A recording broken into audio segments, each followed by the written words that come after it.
우리가 너무나 잘 아는 말씀이지만은 우리 주님께서 우리에게 주신 이 말씀을 묵상하다 보면 내가 주님을 묵상하고 생각한 것이 이게 참 작은 것이구나 하는 것을 느끼게 됩니다. 왜 그런 것 있지 않습니까? 우리가 이렇게 물이 담겨져 있는 다라이에서 바가지를 가지고 물을 뜨는 것하고 깊은 우물에 줄을 내려서, 그렇죠? 줄을 내려서 옛날에 우리 그런 거 많이 하지 않습니까? 요즘은 한국에 그런 거 잘 없을 거예요, 그렇죠? 또 예전에는 동네마다 우물이 하나씩 있고 시골에는 당연히 있었어. 물을 길러 가면 그 바가지가 내려가는데 하여튼 물이 있는 데가 보이지도 않을 정도로 가마득한 그런 우물이 있어요. 자세히 보면 저기 밑에서 물이 반짝반짝 빛나는 것이 보이는 그런 우물들이 있죠. 거기에 이 물, 그걸 뭐라 그럽니까? 그건 바가지라고 얘기하지 않고 뭐라 그러죠? 그걸 다 잊어버렸죠. 그렇죠. 어쨌든 그거를 두레박입니까? 두레박.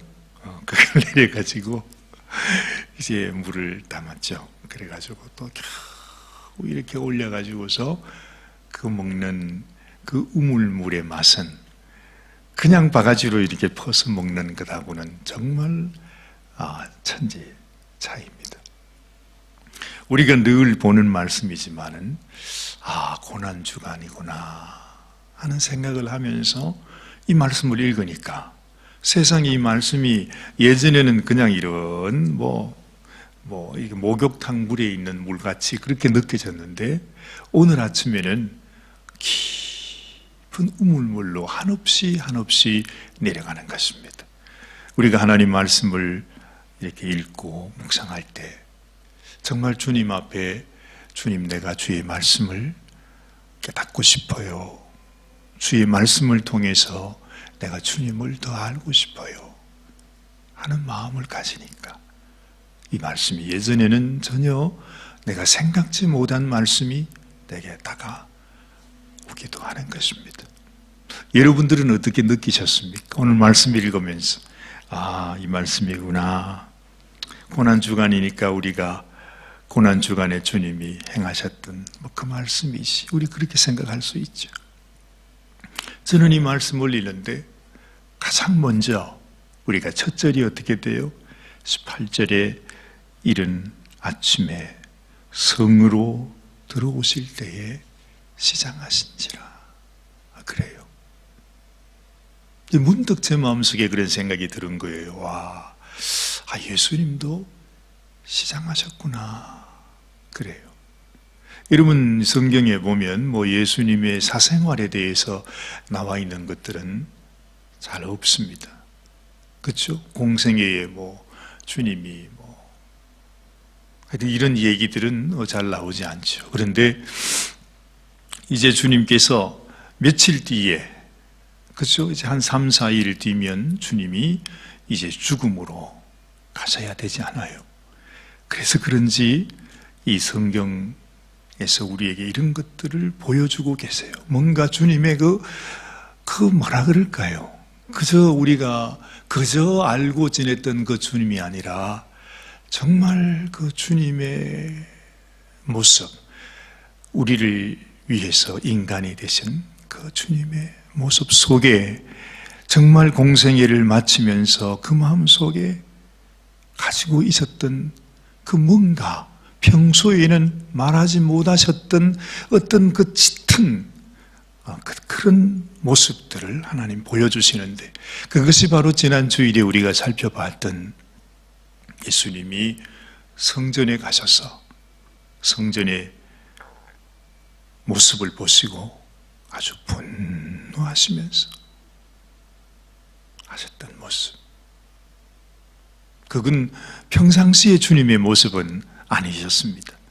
그래서 주님과 함께 따라갔던 제자들마저도 충격을 받았고, 또한 거기에서 그 예배를 집전하는 종교 지도자들도 도대체 아마 자기들이 태어나고는 성전에서 이런 일을 행하는 자를 처음 봤을 것입니다. 누구나 할 수 있는 일이 아니죠. 감히 누가 성전에 와가지고 목소리를 높이고 막 상을 뒤엎고 사람을 쫓아내고 말이죠. 채찍을 가지고 그냥, 이건 뭐 보통 일이 아니지 않습니까? 주님의 그 모습, 우리는 거기에서 평소에는 보지 못했던 주님의 그 진한 모습을 보는 것입니다. 오늘 주님께서 시장하셨다 하는 말씀, 이른 아침에, 이제 지난 밤에는 베다니에 가서 주무셨죠? 베다니 누구 집에 가서 주무셨겠어요?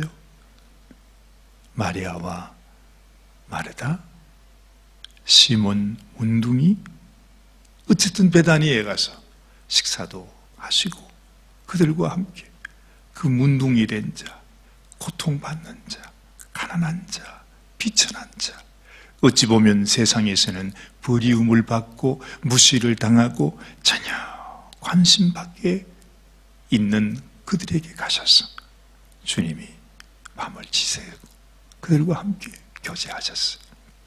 그리고 오늘 아침 일찍이 또 일어나셔서 다시 예루살렘 성으로 들어가시는 것입니다.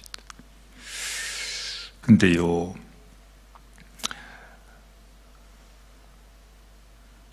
이건 뭐 동서고금을 막론하고, 그래도 사람이 죽음이 앞에 있으면, 하나님도 그렇고 사람도 그래요. 모든 상황이 그랬죠. 여러분, 내가 며칠 뒤에 이제 죽는다고 생각해 봐요. 그러면 아무리 정말 그 인생이 기구해도 내가 며칠 뒤에 죽으면 그래도 뭐는 그래도 제공이 됩니까?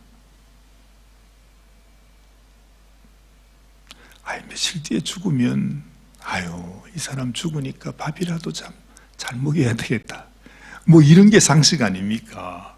저는 그 생각이 들어요. 이제 예수님이 며칠 뒤에 이제 돌아가세요. 죽으세요. 그런데 예수님은 그때에도, 그 아침에 그저 간단히 무엇을, 음식을 드실 수 있을 텐데 식사를 못 하셨어요. 배가 고프셨어요. 주님이 배가 고프시다, 그게 참 재미있지 않습니까, 여러분? 재미있다 그러니까 좀 이상합니다만은, 이 성경 전체에서 주님이 식사를 못 하셔서 시장하셨다 이런 말이 지금 몇 군데나 나오죠? 아무 데도 안 나옵니다. 그런 말씀은 성경에 기록하지 않아요. 주님이 처음 공생애를 시작하실 때에 성령의 이끌림을 받고 광야에 가서 40일을 금식하며 하나님 앞에 기도했을 때 주님이 심히 굶주려졌다, 그렇게 말씀하잖아요. 이제 주님이 그 공생애를 마치고 죽음으로 가는 이 순간에 성경은 예수님이 배가 고프셨더라 이렇게 말씀하고 있습니다. 제 마음속에 그런 생각이 들었어요. 그랬구나. 아니 뭐 아침에 한 끼 그저 안 먹은 거 그게 무슨 대수입니까? 우리도 뭐 식사할 때 아침에 뭐 내가 이렇게 굶으면서 내가 오늘 금식했다, 뭐 사실 이런 말 하기는 조금 그렇잖아요, 그죠? 내가 뭐 저녁을 굶었다든가 뭐 그러면 모르지만 아침 굶는 거야 뭐 우리가 얼마든지 그렇게 할 수 있는데, 예수님도 아침에 뭐 잠깐 그냥 넘길 수 있잖아요. 그런데 성경은 예수님이 시장하셨다, 그걸 보면 그 아침에 시장길을 느끼신 예수님은 그렇게 민감하신 주님은 우리의 모든 삶 속에 힘들고 어렵고 아프고 또 그 모든 공생의 삶을 또 이 땅에서의 그 33년이라고 하는 그 삶을 살아가면서 우리가 느꼈던 그 아픔을 주님도 고스란히 다 겪으셨구나. 내가 겪는 어려움. 여러분도 어려움이 많잖아요. 그렇죠? 오늘도 어려움이 있으실 거고 이제 기도회를 마치고 집에 돌아가시면 또 여러분이 하셔야 할 일이 있고 챙겨야 할 일이 있고 준비해야 될 일이 있고 여러 가지 많은 그런 사소한 것들도 우리에게 다 이런 어려움으로 닥쳐요. 그것과 전혀 다름없이 이 작은 것, 아침에 식사를 걸려서 시장길을 느끼시는 것마저도 예수님도 똑같이 그 아픔을 느끼셨다는 거죠. 예수님이 배가 굉장히 고프셨던가 봐요. 아이 바쁘신데 어서 가실 일하기 위해서 예루살렘 성으로 들어가면 되지. 그렇지? 얼마나 배가 고프시면은 가는 길에 길가에 있는 무화과 나무를 찾아가 가지고 내가 여기서 좀 먹을 게 없나 찾으시는 예수님. 우리가 우리의 삶을 살아가면서 겪는 여러 가지 어려운 일들, 나 예수 믿으면 이런 어려움도 겪지 않고 내가 이런 환난도 겪지 않고 편안하게 살겠지. 예수 믿으면 그렇대 이렇게 생각하는 사람도 많잖아요. 그리고 많은 사람도 예수님을 믿는데 내가 하나님 믿는데 왜 내 삶 속에 이런 일들이 있느냐 그러면서 나 예수님 안 믿는다. 그러면서 그냥 교회도 나오시지 않으시고 주님께 나오지 않는 분들도 많이 계시죠.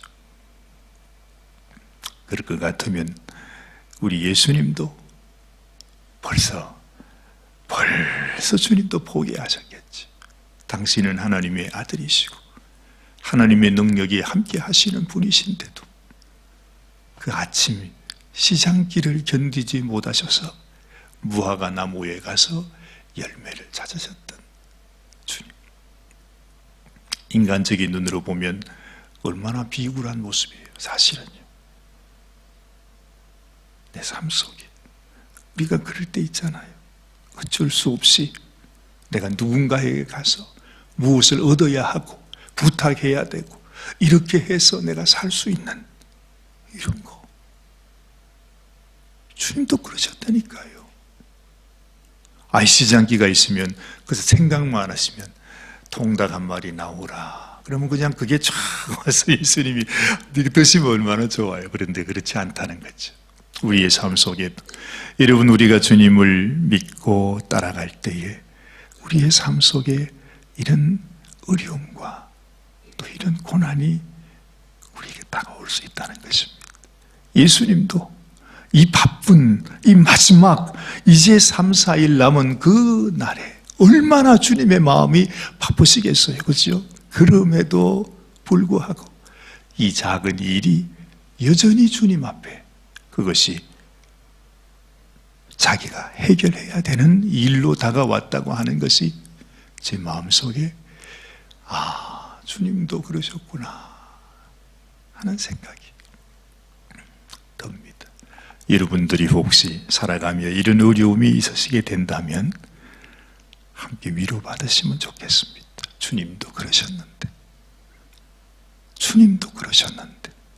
내가 이 세상 살면서 이런 어려움과 애로를 겪는다고 하는 것이 아무것도 아니구나. 우리는 또다시 주님 앞에 위로를 받을 수가 있습니다. 자, 그 다음에 보니까 19절 말씀에 길가에서 한 무화과 나무를 보시고 그리로 가사 잎사귀 밖에 아무것도 얻지 못하시고 나무에게 이르시되 이제부터 영원토록 내게 열매가 맺지 못하리라 하십니다. 자, 성전에 가서도 그렇게 분노하셨던 예수님께서 세상에 바로 그 다음날 그것도 아침에 여러분, 아침에는요, 어지간하면 뭐 목소리 높이고 나쁜 말 하지 않아요. 그렇잖아요. 우리도 그렇지 않습니까? 아침부터 누가 막 그렇게 하는 사람 잘 없죠. 근데 예수님께서 얼마나 마음에 서운하시고 얼마나 마음에 용납하지 못하시고 분노가 치밀어 올랐으면 그 무화과 나무가 무슨 죄가 있다고 무화과 나무에게 네가 이제는 영원토록 열매를 맺지 못하리라. 여러분, 그 말을 들은 제자들이 또 충격을 받았습니다. 세상에 깜짝 놀랐습니다. 아니, 예수님이 어떻게 저런 말씀을 하실 수 있을까? 아마도 우리가 인간적으로 생각해 보면, 아니, 나무가 잎사귀만 있고 열매가 없으면 참 불쌍하구나, 이 병든 무화과 나무, 그렇게 생각하시고 너에게 열매가 더 충만해질지어다, 뭐 이렇게 축복하시고 지나가면 얼마나 좋으세요. 그런데 예수님은 우리와 함께 정말 마치 그 신랑과 신부가 함께 만나서 다소곳이 서로 대화를 나누고 마음을 나누고 사랑을 나누듯이 주님과의 그 깊은 그 모습 말이죠. 주님이 원하시는 것은 그 모습이구나. 나는 과연 지금까지 신앙생활에 오면서 또 성경을 이렇게 읽으면서 나는 얼마나 주님과 가까운 교제를 해왔는가 하는 것을 생각해 보면 분명히 우리가 무언가 바꾸어야 할 뭔가가 있어요. 그냥 내가 해온 대로 그냥 이렇게 믿으면 되는 거야, 이렇게 하다 보면 천국 가겠지, 이렇게 생각할 것이 아니라 정말 주님 앞에서 내가 주님 앞에 주님이 원하시는 것. 사실은 이것이 여러분들에게 제가 이렇게 해야 됩니다 하면서 말씀드리는 것보다는 지금 제가 제 자신에게 얘기를 하고 있는 거예요. 나는 과연 그렇게 신앙생활을 해왔는가? 특별히 우리 주님께서 그랬습니다. 이 화 있을진저 외식하는 목사들아, 그 말입니다. 정말 우리 목회자들 가운데 주님 앞에 설 수 있는 사람이 몇 사람이나 있을까? 천국 가면 아마 여러분들이 오사관을 보지 못할 수도 있습니다. 오사관님 어디 갔지? 저는 거기 없을 수 있어요. 그냥 하는 말이 아닙니다. 우리가 생각하는 것하고 하나님께서 우리에게 말씀하시고 원하시는 것이 다르다는 것입니다. 너무 다르다는 것입니다. 주여 주여 하면서 무슨 귀신을 쫓아냈다고요? 권능을 행했다고요? 내가 선지자 노릇을 했다고요? 말도 안 됩니다. 나는 너를 도무지 알지 못한다 하셨어요. 분명히 그렇게 말씀하셨어요. 불법을 행하는 자들아 내게서 떠나가라 하겠다고 주님이 이미 경고하셨습니다. 에이, 나는 아니겠지. 저는 그렇게 생각하지 않습니다. 그래서 우리가 이제는 생각을 바꿔야 돼요. 저부터, 그리고 혹이라도 여러분들도 내가 주님과 정말 주님, 내게는 주님밖에 없어요. 하나님, 내게는 하나님밖에 없어요. 정말 주님과의 그 깊은 사랑의 교제. 여러분이 사랑하는 사람이 계셨잖아요. 그 사랑하는 사람과 함께 그 마음을 쏟아 부어주듯이, 그리고 그 사랑을 받고 싶듯이 하는 그 마음이 정말 예수님이 나의 사랑이 되셔야 되고 나의 신랑이 되셔야 되고 정말 주님과 함께 날마다 날마다 한 침상에서 잠을 자는 그런 그 모습이 우리의 신앙생활이라는 거죠. 근데 그게 어디 있습니까? 그냥 우리 주님은 옆집 아저씨 같지 뭐. 그냥 일주일에 한 번씩 만나는 그 사람. 아무 의미 없다는 것입니다.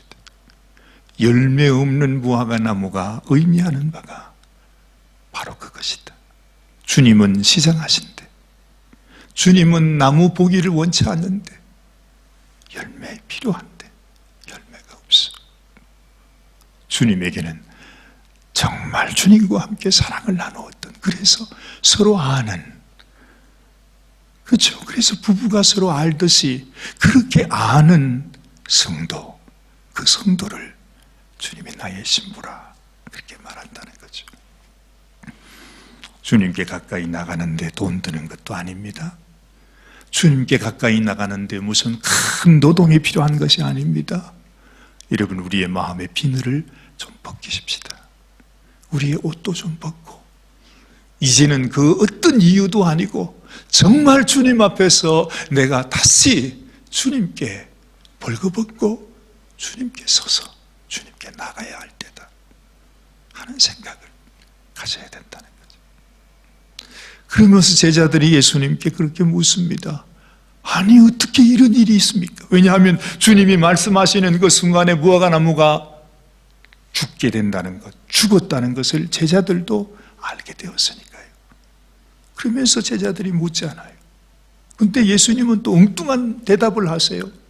이 무화과 나무가 어떻게 죽었는지 그걸 설명하시는 것이 아니고, 오늘 여기 보니까 21절 말씀 보십시오. 예수께서 대답하여 가라사대 내가 진실로 너희에게 이르노니 만일 너희가 믿음이 있고 의심치 아니하면 이 무화과 나무에게 된 이런 일만 할 뿐 아니라 이 산들어 들려 바다에 던지우라 하여도 될 것이요. 이게 무슨 말씀일까요? 믿음이라고 하는 것.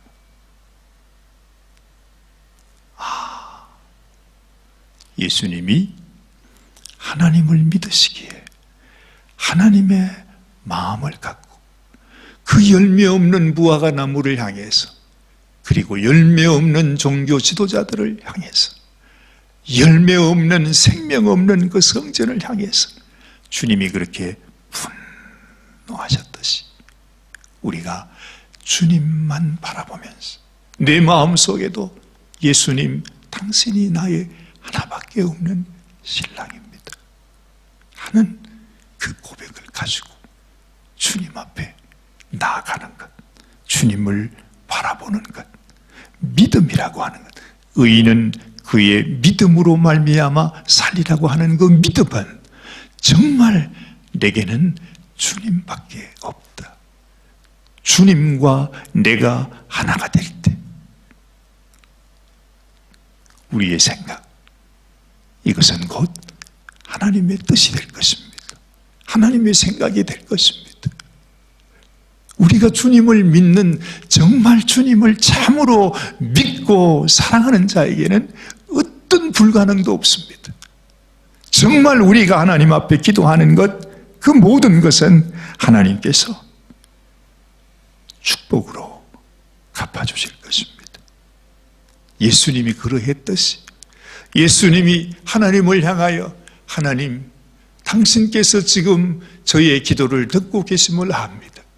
제가 하나님께 지금 기도하는 것은 이것을 보고 있는 이 영혼들을 위한 것입니다 하고 나사로를 향해서 나사로야 나오라고 했을 때 그 나사로가 무덤 속에서 벌써 벌떡 일어나서 나오듯이 내 마음이 주님을 향하여, 나의 생명이 주님의 것이고 주의 생명이 나의 것이고 정말 주님을 바라보고 있다면 내 마음속에 가진 나의 소원과 나의 생각은 마치 레이저 광선처럼 주님을 향하여 비춰지는 것.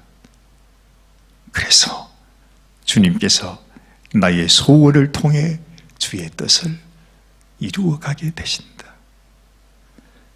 너희가 기도할 때 무엇이든지 믿고 구하는 것은 다 받으리라. 다 받으리라. 주님이 내 안에 살아계시기를 원합니다. 정말 내가 주님께 붙들린 인생이 되기 원합니다. 주님 앞에 하나밖에 없는 신부가 되기 원합니다.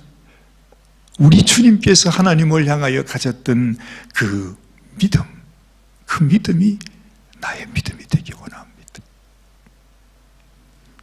하나님의 뜻을 향하여 주님 나의 남은 삶도 그렇게 살게 하여 주옵소서. 이것이야말로 우리에게 원하시는 하나님의 참 믿음이요, 또한 우리 믿음의 열매가 될 줄로 믿습니다. 기도하십시다. 하나님 아버지, 오늘 아침에 다시 우리 주님의 그 마음을 저희들이 한번 살펴보았습니다.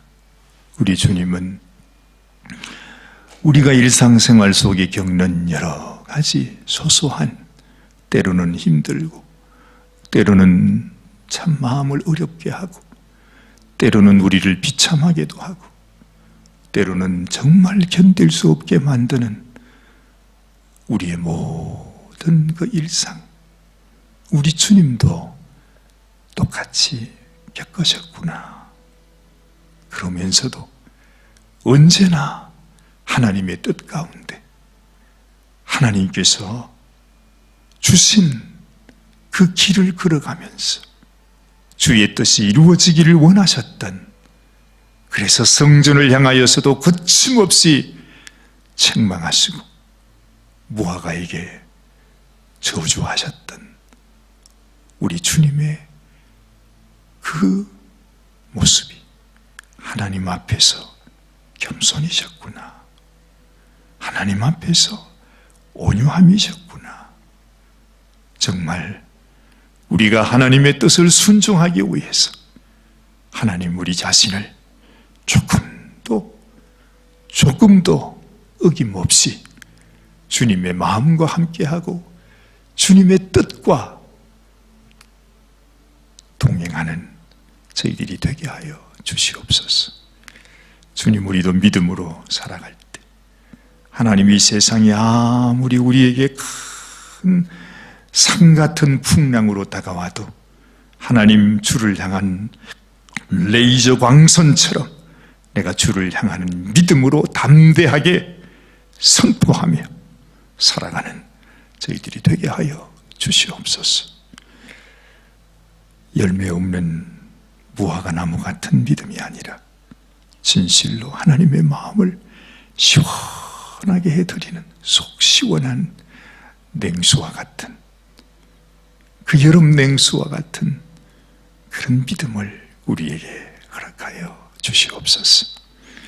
우리 하나님께서 사랑하는 우리 귀한 성도님 하나님이 축복하시고 오늘의 기도도 주께서 응답하여 주시기를 간절히 소원하옵고, 우리 주님 예수님의 귀하신 이름 받들어 간절히 기도드리옵나이다. 아멘, 아멘.